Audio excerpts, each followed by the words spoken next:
ఈరోజు మీకు చెప్తున్నాను, మీ పరిస్థితులు శాపగ్రస్తంగా ఉన్నాయా? మీ పరిస్థితులు అతలాకుతలమైపోయి ఉన్నాయా? మోడుబారిపోయి ఉన్నాయా? మారా అనుభవాల్లో ఉన్నాయా? చేదైన అనుభవాల్లో ఉన్నాయా?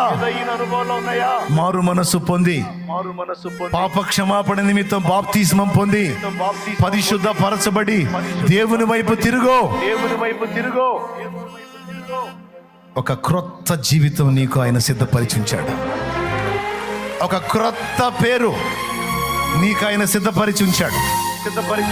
ఇప్పటికే బాప్తిస్మం పొంది కూడా అలజడిలో బ్రతుకుతున్న వారలారా, మీ దోషాలు ఒప్పుకొని మారు మనసు పొందండి. రక్షణ ఎరిగి కూడా, రక్షణ పొంది కూడా మళ్ళా బుద్ధిహీనంగా మీరు చేసిన పనుల నుంచి మళ్ళుకొని తిరిగి ఆయన పాదాలు హత్తుకోండి.